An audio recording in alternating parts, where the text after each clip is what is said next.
Hello my dear students, welcome to magnet brains Hindi medium. आज मैं प्रज्ञा गुप्ता सबसे पहले तो आप सबका इस प्लेटफॉर्म पर हार्दिक स्वागत करती हूँ।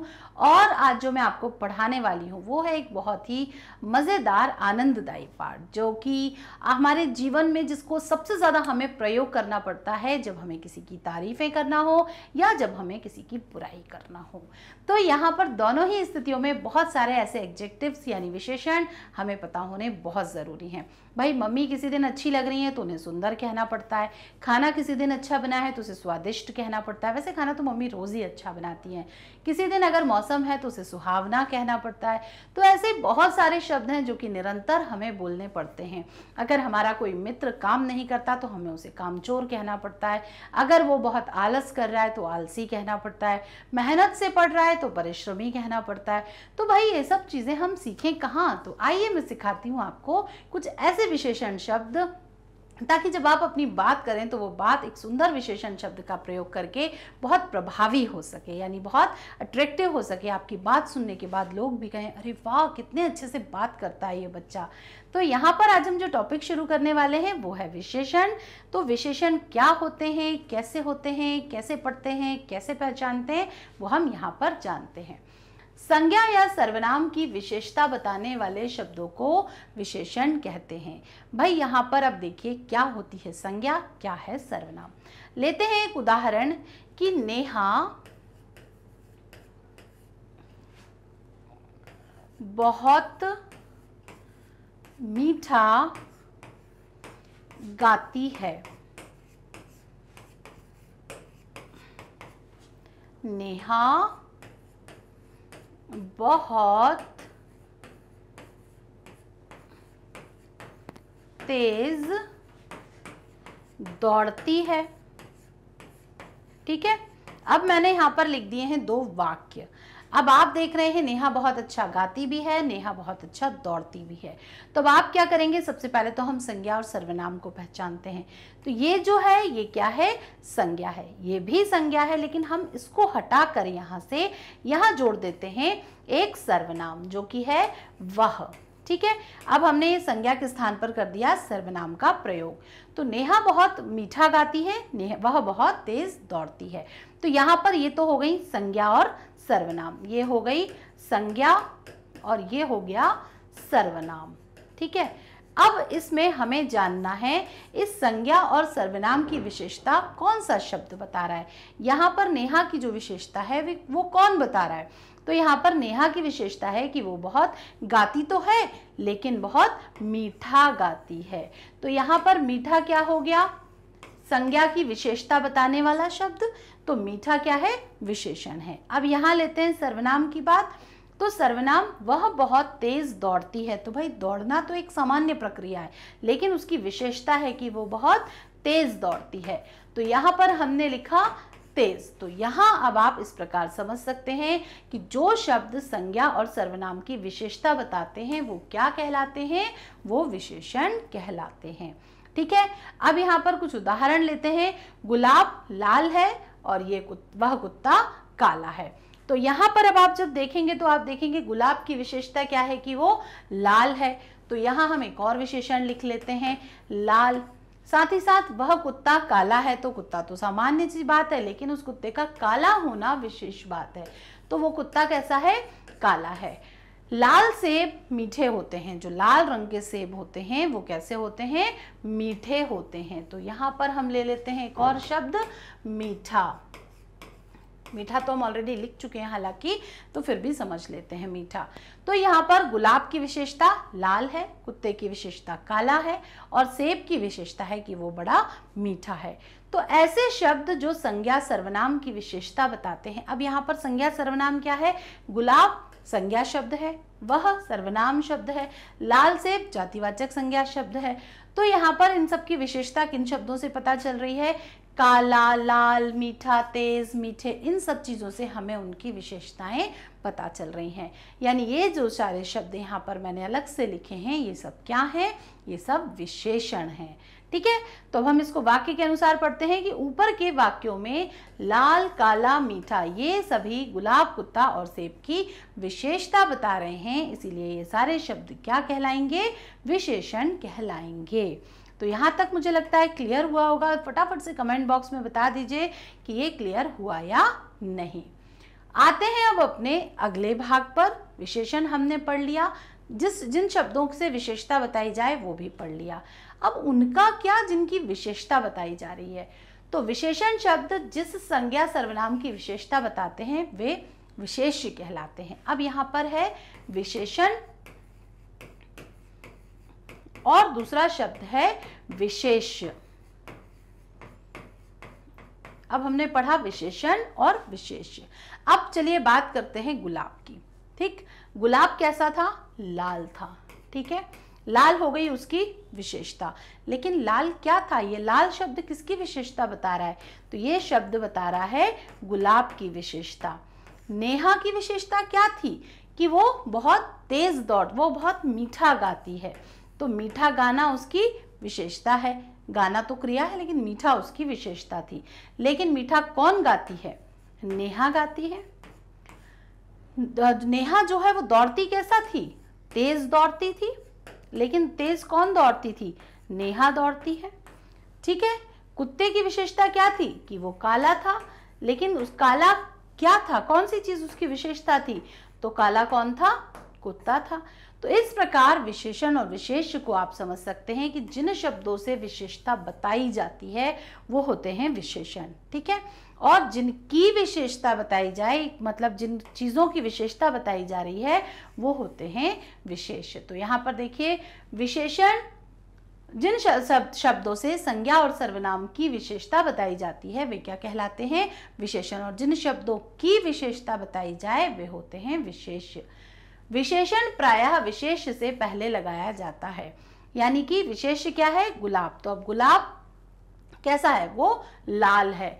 लेकिन कभी कभी विशेष्य के बाद भी इनका प्रयोग किया जाता है, यानी इनका क्रम आगे पीछे हो सकता है। कभी विशेषण आगे, गुलाब लाल है, लाल गुलाब है, तो यहाँ पर इनका क्रम जो है वो आगे पीछे हो भी सकता है। विशेषण विशेष्य के पहले लगाए जाते हैं। इन्हें विशेषण विशेष्य या जो बाद में लगाए जाते हैं उन्हें विधेय विशेषण भी कहा जाता है, जैसे लाल गुलाब, काला कुत्ता। तो इस प्रकार हमने यहाँ पर जाना विशेषण और विशेष्य किसे कहते हैं। दोनों ही प्रकार के प्रश्न आपकी परीक्षा में आते हैं। विशेषण के भेद, अब हमने संज्ञा के 5 भेद पढ़े थे, सर्वनाम के 6 भेद पढ़े थे, तो अब पढ़ रहे हैं हम विशेषण के 4 भेद। तो विशेषण के कितने भेद होते हैं? सबसे पहले 4 होते हैं। बहुत आसान है, फटाफट से समझते जाइए। पहला है गुणवाचक विशेषण, दूसरा है संख्यावाचक विशेषण, तीसरा है परिमाणवाचक विशेषण और चौथा है सार्वनामिक या संकेतवाचक विशेषण। तो इस प्रकार हम इन चारों विशेषण को पढ़ेंगे, एक एक करके पढ़ेंगे, विस्तार से पढ़ेंगे, मेरे साथ बने रहिए। गुणवाचक विशेषण, जिस विशेषण से संज्ञा या सर्वनाम के गुणों के बारे में पता चलता है। गुण अब कौन से होते हैं? गुण में गुण या दोष, रंग या आकार आदि का बोध होता है, उन्हें गुणवाचक विशेषण कहते हैं। जैसे अब नदी गहरी है, पर्वत ऊंचा है, दोस्त आलसी है, एक दोस्त मेहनती है, एक मित्र साहसी है, दूसरा मित्र डरपोक है। तो किसी भी प्रकार का गुण या दोष, किसी भी व्यक्ति के गुण क्या होते हैं? उसका मेहनती होना, साहसी होना, ये उसका गुण है, लेकिन उसका आलसी होना, कामचोर होना उसका दोष है। लेकिन विशेषण शब्द दोनों ही प्रकार के शब्दों की विशेषता बताते हैं, चाहे वो आपका निगेटिव गुण हो या आपका पॉजिटिव बात हो आपकी कोई।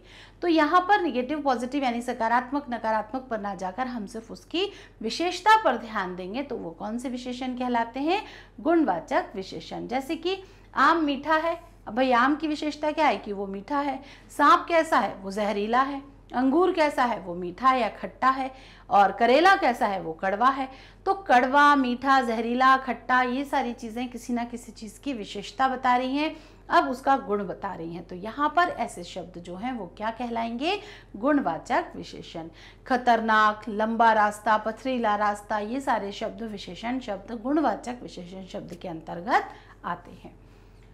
पढ़ते हैं अपना दूसरा विशेषण जो कि है संख्यावाचक विशेषण। अब किसी की बात आपने, किसी व्यक्ति की, वस्तु की विशेषता जो है वो आपने गुणों से बता दी। राधा बहुत सुंदर है, खाना बहुत स्वादिष्ट है, नदी बहुत लंबी है, पर्वत बहुत ऊंचा है, सांप जहरीला है, कोयल मीठा गाती है। तो यहाँ पर हमने इन सबके गुण या दोष बता के विशेषताएं बता दी। लेकिन अब जब बात अगर किसी चीज की विशेषता उसके गुणों से ना बताकर उसकी संख्या से बताई जाए, अब संख्या से कैसे बता सकते हैं, मेरे घर में 5 नई कार आई हैं, मेरे घर में 5 कार हैं। तो मेरे घर की विशेषता क्या है कि उसमें 5 कार हैं। मेरे पास 5 नई पुस्तकें हैं। मैंने आज 3 नए पेन खरीदे हैं। माँ ने आज 2 नई साड़ियाँ खरीदी हैं। तो यहाँ पर जो भी विशेषता मैं आपको बता रही हूँ वो संख्या से बता रही हूँ। चाहे 5 कार हो तो कार की विशेषता है कि वो 5 हैं, साड़ी की विशेषता है कि वो 2 हैं, पेन की विशेषता है कि वो 3 हैं।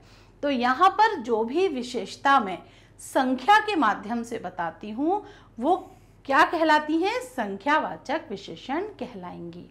जैसे 3, 5, 4, 8, 10, यहाँ पर जो भी उदाहरण आप देखेंगे ना उसमें कोई ना कोई संख्या होगी।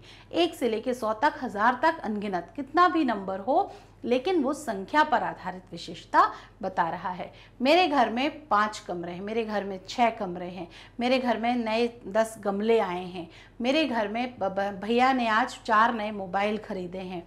तो किसी भी प्रकार से संख्या के माध्यम से विशेषता बताना संख्यावाचक विशेषण कहलाता है। तो यहाँ पर आपको क्लियर हो गया होगा। अब संख्यावाचक विशेषण के 2 उपभेद हैं। कौन कौन से, निश्चित संख्यावाचक, अनिश्चित संख्यावाचक। अभी बताती हूँ आपको कि वो किस तरीके से होंगे। अब इस संख्यावाचक को आप किस तरीके से भी समझ सकते हैं कि जैसे आपकी प्रिंसिपल ने पूछा, आपकी कक्षा अध्यापिका कक्षा में आई और उन्होंने पूछा कि कक्षा में आज कितने बच्चे उपस्थित हैं। आपकी क्लास में 40 विद्यार्थी हैं, लेकिन उनमें से आज 35 आए हैं और 5 अनुपस्थित हैं। तो आपने तुरंत बता दिया कि मैम आज 35 आए हैं लेकिन 5 एब्सेंट हैं। तो वो जो संख्या के आधार पर आपने अपनी कक्षा की विशेषता बताई आज, वो कौन से विशेषण के अंतर्गत आएगा, संख्यावाचक विशेषण के अंतर्गत आएगा।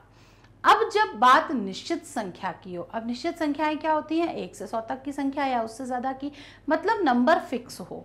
जैसे 3 तोते, 4 घड़ी, 10 बंदर,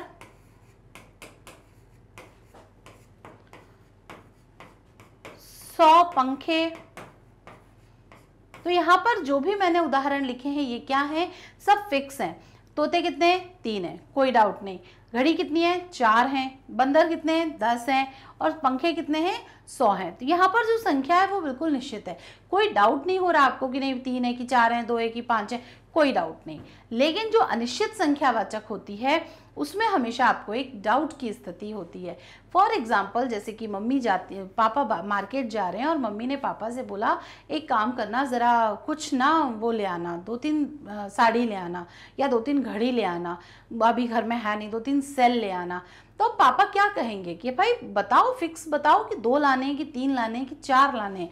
तो आप यहाँ पर किसी भी प्रकार से जब निश्चित संख्या की बात करेंगे या अनिश्चित संख्या की बात करेंगे तो आपको यहाँ पर बताना पड़ेगा कि वह अनिश्चित संख्या कितनी है।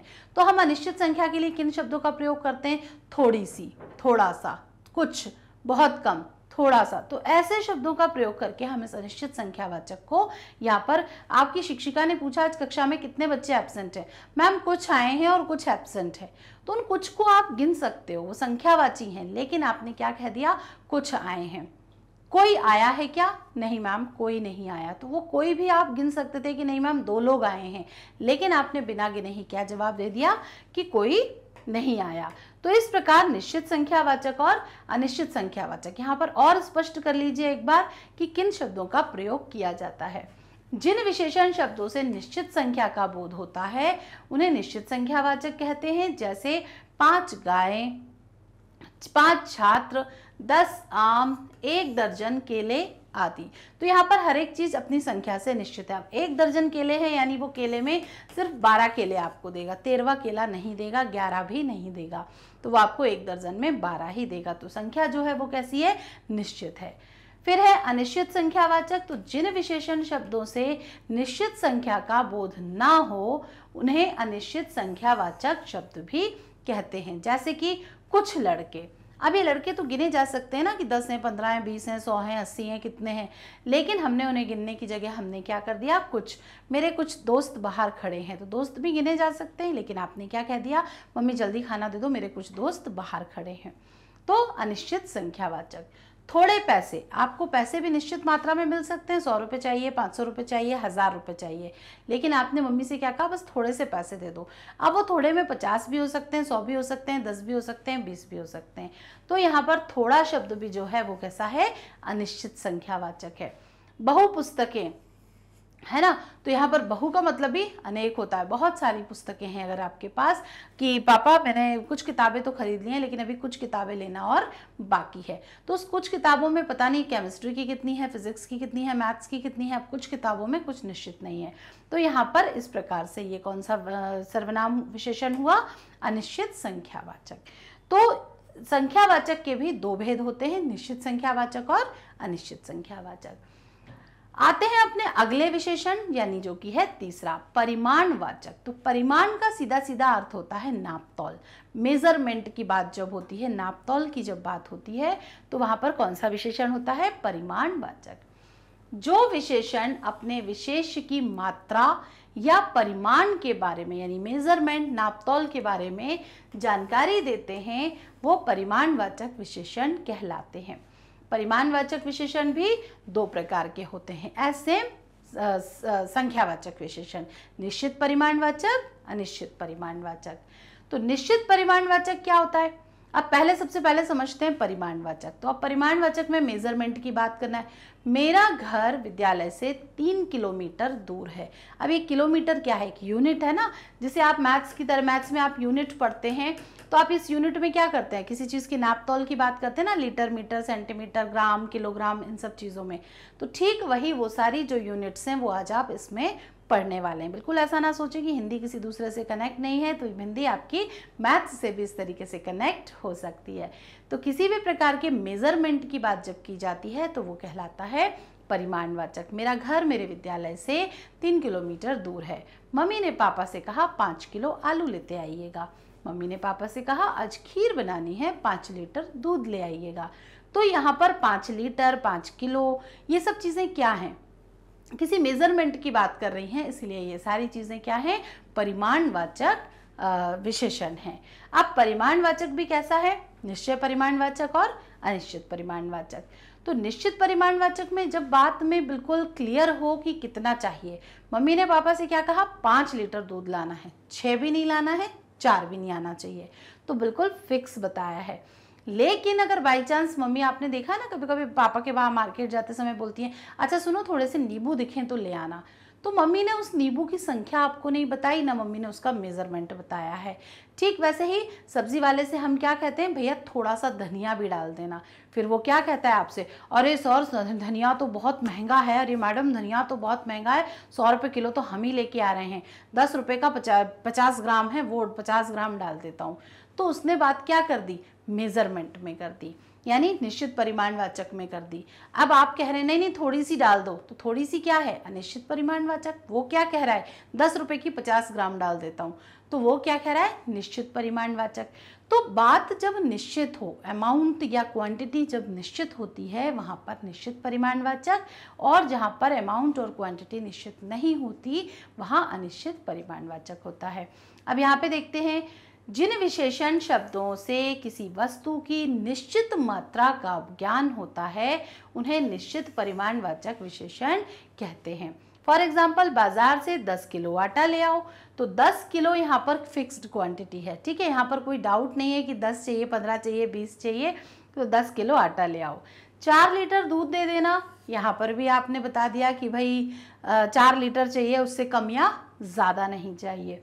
तो ये किस चीज़ के उदाहरण हैं, निश्चित परिमाणवाचक के उदाहरण हैं।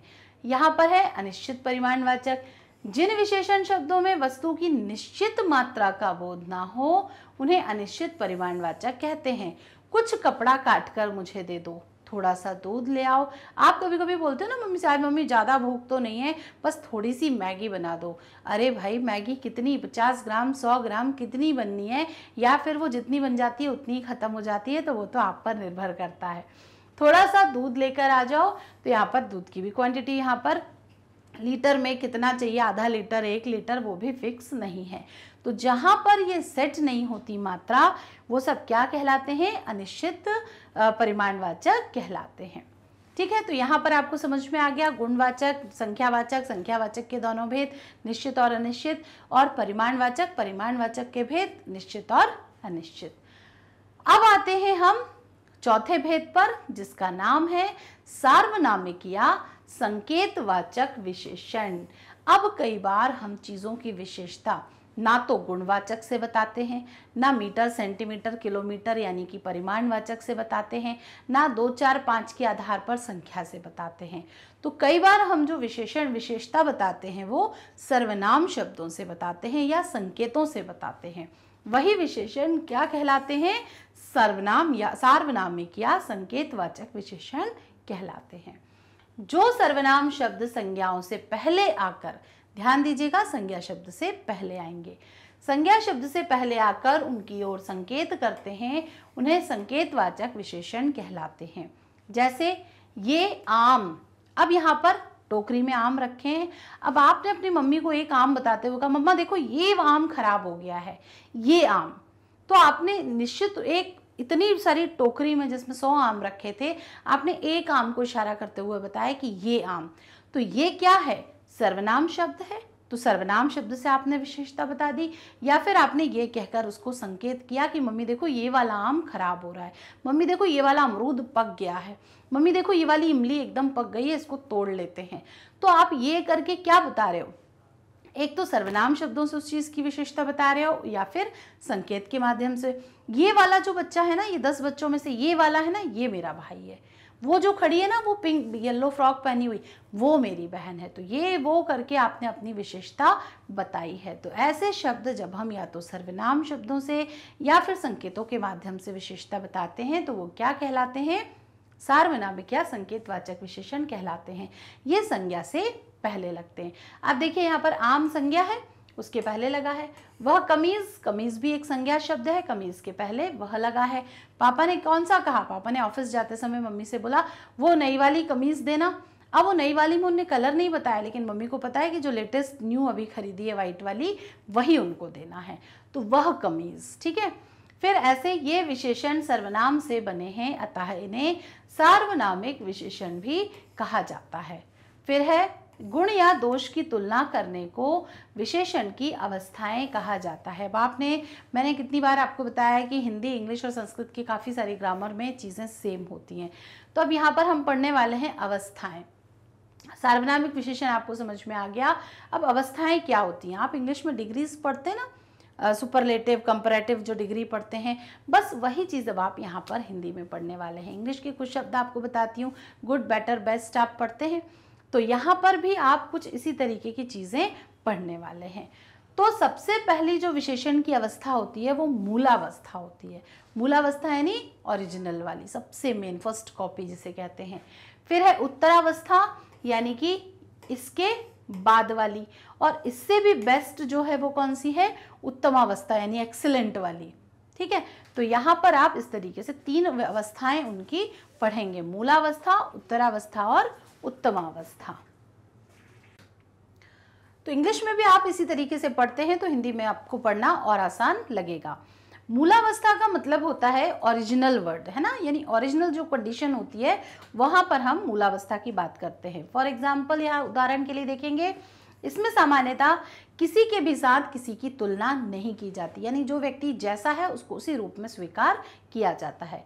जैसे नेहा परिश्रमी है, ठीक है, तो यहाँ पर नेहा की तुलना किसी से नहीं की जा रही है, उसको बस परिश्रमी बताया जा रहा है कि वो बहुत मेहनती है, परिश्रमी है, तो ये मूलावस्था है, मतलब ओरिजिनल कंडीशन है उसकी। लेकिन जब अगर हम किसी का किसी के साथ तुलना करते हैं, कंपैरिजन करते हैं, जैसे जब किसी विशेषण द्वारा दो वस्तुओं या व्यक्तियों की तुलना करके एक की न्यूनता या फिर अधिकता बतलाई जाए। उसका कंपेयर करेंगे तो जाहिर सी बात है, या तो हम बोलेंगे कि ये अच्छा है या हम बोलेंगे या इससे बुरा है। तो किसी भी तरीके की जो कंपैरिजन यानी तुलना की जाती है, बात यहाँ पर तुलना की होती है। तो तुलना जब की जाती है तो वो विशेषण की उत्तरावस्था होती है। जैसे बबीता अक्षत की अपेक्षा मोटी है, यानी बबीता जो है हमारी एक लड़की है, वो अक्षत उसका जो भाई है उससे थोड़ी सी हेल्दी है, मोटी है थोड़ी सी। तो हमने यहाँ पर क्या किया, बबीता और अक्षत का कंपैरिजन यानी कि तुलना की है। तो यहाँ पर हमने उनकी तुलना करके बताया कि वो उसकी स्थान पर मोटी है। उत्तमावस्था की अगर हम बात करेंगे तो इसमें दो या दो से अधिक वस्तुओं या व्यक्तियों की तुलना की जाती है, यानी जो 1 2 3 4 5 6 7, ये यहाँ पर 7 लोग बैठे हैं और उसमें सबसे ज्यादा इसके बारे में बात हो रही है। तो ये कंडीशन कौन सी होती है, उत्तमावस्था।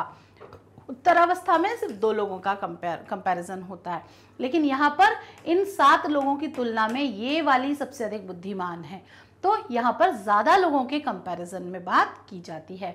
तो इसमें 2 या 2 से अधिक वस्तुओं या व्यक्तियों की तुलना की जाती है और उनमें एक की सबसे अधिक न्यूनता या अधिकता बताई जाती है। अब जरूरी नहीं है कि ये गुण पॉजिटिव ही हो, ये न्यून भी हो सकता है और ये अधिक भी हो सकता है, ठीक है, अधिकता का भाव भी हो सकता है यहाँ पर। फिर है जैसे नेहा सबसे सुंदर लड़की है, यानी जितनी भी लड़कियां थी उसमें नेहा सबसे ज्यादा सुंदर थी, ठीक है। तो यहाँ पर ये पॉजिटिव बात हो गई। अब मान के चलिए किसी निगेटिव बात करनी है, तो नेगेटिव बात करने में मेरे क्लास में मेरे साथ जितने भी बच्चे पढ़ते हैं उसमें मोहित सबसे ज़्यादा आलसी है, तो आपने वहाँ पर उसकी एक निगेटिव बात बताई है, लेकिन वो सबसे ज़्यादा आलसी है, तो वहाँ पर हाईएस्ट पीक पर उसको आपने रखा है। हिंदी में तुलनात्मक विशेषता बताने के लिए तर और तम का प्रयोग किया जाता है। तर का प्रयोग कहाँ किया जाता है, उत्तरावस्था में, और तम का प्रयोग कहाँ किया जाता है, उत्तमावस्था में। अभी जब मैं आपको उदाहरण बताऊंगी ना तो आपको बहुत मजा आएगा कि हाँ मैम, ये तो हम अक्सर अपनी बातचीत में बोला ही करते हैं। तो यहाँ पर आप देखिए कुछ उदाहरण। एक शब्द है मूलावस्था में अधिक, मुझे आज अधिक खाना नहीं खाना। अब आप इसका अधिकतर का प्रयोग कैसे करेंगे, अधिकतर हम लोग हिंदी में बोलते बोलते अंग्रेजी शब्दों का प्रयोग करते हैं। अधिकतर, अधिकतम, मेरी कक्षा में अधिकतम अंक 98 हैं, यानी कि 98 मेरी कक्षा में हिंदी में सर्वोच्च अंक कितने आए हैं, 98 आए हैं, सबसे हाईएस्ट। सुंदर, मेरी माँ बहुत सुंदर है। सुंदरतर मतलब किसी दो की, मेरी मौसी और मेरी मम्मी में थोड़ी मेरी मम्मी ज़्यादा अच्छी लगती हैं, तो सुंदरतर हो गई। सुंदरतम यानी ताजमहल को भारत की सबसे सुंदरतम कृति कहा गया है, बहुत सुंदर इमारत कहा गया है। दक्षिण भारत के जो मंदिर हैं वो सुंदरतम, अपनी जो कला है उसका सुंदरतम नमूना है, यानी दी बेस्ट है वो, उसके बाद और कुछ भी नहीं है। तो साउथ के मंदिरों की बात आप इस तरीके से सुंदरतम कहकर कर सकते हैं। चतुर, चतुरतर, चतुरतम। मैं अपने आप को बहुत चतुर मानता था, लेकिन मेरा जो मित्र है वो थोड़ा चतुरतर था, लेकिन राघव तो उसमें सबसे ज़्यादा चतुरतम ही निकला। हम अपने आप को चतुर मानते थे लेकिन वो तो और ही ज़्यादा निकला। प्रिय, प्रियतर, प्रियतम, इस तरीके के जब हम पत्रों में शब्दों का प्रयोग करते हैं। कोमल, नॉर्मल वर्ड है कोमल, फूल बहुत कोमल होते हैं। कोमलतर फूलों को अक्सर पहले तोड़ लिया जाता है ताकि वो मुरझा कर गिरे ना। कोमलतम यानी फिर जब फूलों को कहीं एक स्थान से दूसरे स्थान पर भेजा जाता है तो कोमलतम जो फूल होते हैं उनको एक शीट पर रख के फिर भेजा जाता है ताकि वो वजन से टूटे ना। तो कोमलतम यानी सबसे ज़्यादा कोमल। महान, महानतर, महत्तम। महान, महत्तम मतलब मान के चलिए आप बोलो कि हमारे देश में गंगा एक महान नदी है, तो गंगा और यमुना में गंगा को महत्तर माना गया है, लेकिन सारी नदियों की अगर हम बात करें तो गंगा का महत्तम तो अलग ही है। तो यहाँ पर आपने इस तरीके से इनके प्रयोग देखे। अब आप इसको जो इंग्लिश में पढ़ते हैं तो गुड, बेटर, बेस्ट जैसा आप पढ़ते हैं, है ना, तो ऐसे उनको आप देखते हैं। हाई, हायर, हाईएस्ट आप बोलते हैं, तो ठीक वही चीज़ यहाँ पर भी आप पढ़ रहे हैं। तो यहाँ पर हमने आज पढ़े विशेषण शब्द, साथ ही जाने विशेषण के भेद। फटाफट से कर लेते हैं एक बार रिवाइज। विशेषण के भेद होते हैं 4, गुणवाचक, संख्यावाचक, परिमाणवाचक और सार्वनामिक। जिसमें गुणवाचक किसी भी प्रकार के गुण या दोष बताने के लिए प्रयोग किए जाते हैं। संख्यावाचक जब संख्या के आधार पर किसी चीज की विशेषता बताई जाए तो निश्चित संख्यावाचक और अनिश्चित संख्यावाचक। परिमाणवाचक जब किसी चीज की विशेषता उसके परिमाण यानी कि नाप तौल मेजरमेंट से बताई जाए तो वो परिमाणवाचक यानी कि एडजेक्टिव ऑफ क्वांटिटी क्वालिटी, इस आधार पे आप उसको पढ़ सकते हैं। साथ ही साथ सार्वनामिक यानी जब इशारे में या सर्वनाम शब्दों से आप कोई बात कहें तो सार्वनामिक विशेषण होते हैं। तो हमने आज पढ़े विशेषण, साथ ही ये जानिए अभी डिग्री कि किस तरीके से आप इसकी अवस्था के आधार पर पढ़ सकते हैं। तो मूलावस्था, उत्तरावस्था और उत्तमावस्था। तो यहाँ पर हमने कंप्लीट किया है अपना विशेषण। अगले वीडियो में हम इसके करेंगे एमसीक्यूज, यानी कि बहुत सारे सवाल मैं आपसे करूंगी और आप उनके देंगे जवाब। तब तक आपको क्या करना है, तो आपको करना है इसका रिवीजन। जो भी व्याकरण पुस्तक आपके पास है उससे आप उसका रिवीजन कर सकते हैं। इस वीडियो को आप दोबारा देखकर अपना रिवीजन कर सकते हैं। कुछ नए उदाहरण आप रचकर भी अपना रिवीजन कर सकते हैं। विशेषण एक ऐसा टॉपिक है जिसको पढ़ने में करने में बड़ा मजा आता है। तो नए नए विशेषण खोजिए, नए नए कुछ उदाहरण खोजिए कि 4 मैंने गुणवाचक विशेषण के लिखे, 4 मैंने संख्यावाचक के लिखे हैं, 4 बल्कि और ज़्यादा लिख सकते हैं, कम से कम 10 उदाहरण तो आप लिख सकते हैं। तो ऐसे उदाहरण लिखकर भी आप इसका अभ्यास खुद से कर सकते हैं। मैग्नेट ब्रेन्स बाकी आपके लिए वचनबद्ध है कि आपको हर एक चीज़ हम क्वालिटी एजुकेशन के साथ 100% फ्री ऑफ कॉस्ट में आपको चीज़ें सिखाएंगे, क्योंकि ये भारत के बच्चों के लिए बहुत भरोसेमंद, साथ ही साथ बहुत सफलतम चैनल है जो कि आपको हर तरह से एक्सीलेंट बनाने की कोशिश में लगा हुआ है। तो ना केवल आपकी कक्षा बल्कि कक्षा 7 से लेकर 12वीं तक हर एक बोर्ड, चाहे वो सीबीएसई इंग्लिश मीडियम हो, Hindi medium, UP board, Bihar board, MP board, हर एक बोर्ड के हर एक विषय की हर एक कक्षा के ढेरों वीडियो यहाँ पर मौजूद हैं। बस आपको उनको खोजना है, काम का वीडियो निकालना है, काम का जो आपका टॉपिक है वो ढूंढना है और आपको पढ़ना है। ठीक है, तो पढ़ाई करना तो बच्चों का सर्वप्रथम काम है। अब चाहे प्रतियोगी परीक्षाओं की भी अगर मैं बात करूं, एनटीएससी एसयूईटी एग्जाम्स, तो उसकी भी यहाँ पर तैयारी कराई जाती है। ओलंपियाड्स की अगर आप बात करें तो उसके लिए भी यहाँ पर आपको तैयारी कराई जाएगी। स्पोकन इंग्लिश के भी ढेरों वीडियो मौजूद हैं। तो आपको बस क्या करना है, आपको देखना है और चीज़ें सीखना है। 100% फ्री एजुकेशन जो यहाँ पर दी जा रही है, इसका बेनिफिट ये है ताकि आप में से कई बच्चे जो अगर ये सोचते हैं कि हम सब्सक्रिप्शन नहीं ले सकते या किसी तरीके से हम ये पैक नहीं खरीद पाएंगे, तो ऐसी कोई बात यहाँ पर नहीं है। सब देखिए, सब पढ़िए, पढ़ेगा इंडिया तभी बढ़ेगा इंडिया। तो इसी को फॉलो करते हुए हम यहाँ पर आपके लिए बुक्स और ई बुक्स का भी कलेक्शन लेकर आए हैं। तो डिस्क्रिप्शन बॉक्स में जो एक लिंक दिए ना, बस उसको कीजिए क्लिक, गूगल फॉर्म ओपन होगा, उसको भर दीजिए, भेज दीजिए, चीज़ें आएंगी हमारे पास और ज़रूरी चीज़ें पहुँचेंगी आपके पास। वीडियो को लाइक, कमेंट और शेयर करना बिल्कुल नहीं भूलना है। हमारे साथ बने रहने के लिए, नए लोगों को जोड़ने के लिए फेसबुक, इंस्टाग्राम, ट्विटर और टेलीग्राम की मदद आप ले सकते हैं। हम हर जगह हैं, जो माध्यम आपको कन्वीनियंट लगता है आप उससे हमसे जुड़ सकते हैं। तो मिलते हैं अपने अगले वीडियो में विशेषण के एमसीक्यूज के साथ। तब तक इसे रिवाइज करते रहिए, नए उदाहरण लिखते रहिए और मुझसे ज़रूर शेयर करिए। तब तक मिलती हूँ, बाय बाय।